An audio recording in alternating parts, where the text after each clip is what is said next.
So this video is mainly for diabetics. As you may know, dietary sugar will raise your blood sugar, right? But there's something else that can raise your blood sugar. In fact, it's pretty significant, and I haven't really came across a lot of information on this one point, so I wanted to do a video on it. But it's called gluconeogenesis. Now, what does that mean?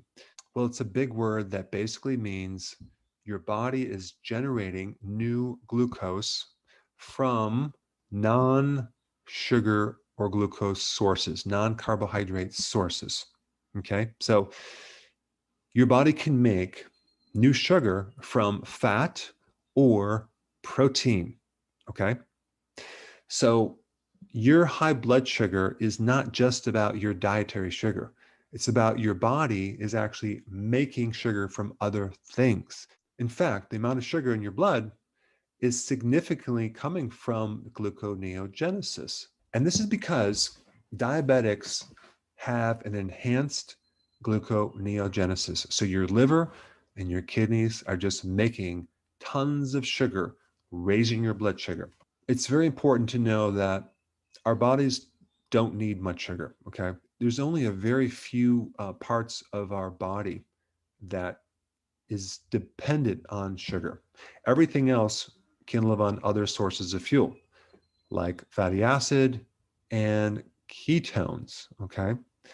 But the red blood cell, part of your kidney, number 3, T cells, part of the immune system, and Sertoli cells in your testicles, which basically are those cells that help make sperm, require glucose.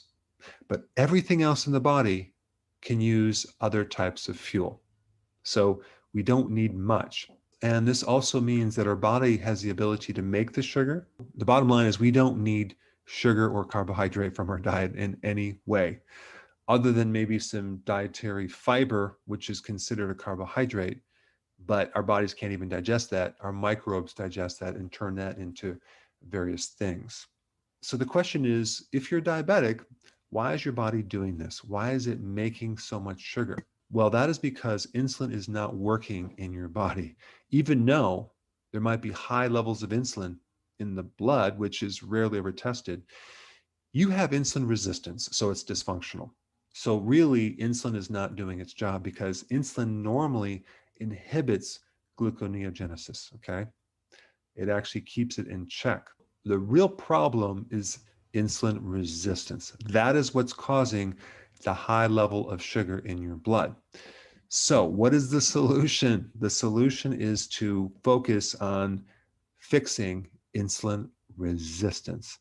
If you can do that, your body will make less sugar and your blood sugars will start improving. Now, if you're new to my channel, there's something called the ketogenic diet and intermittent fasting that you need to know about, and I put a link down below. And there's a free download. You can check it out and start to get on the program, because that program will greatly improve insulin resistance, okay? That will help you greatly.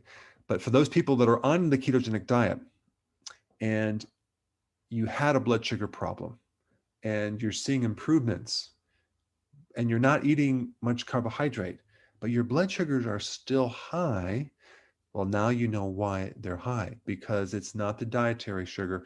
Your body is making too much simply because you had insulin resistance and your body is still in the process of dealing with that.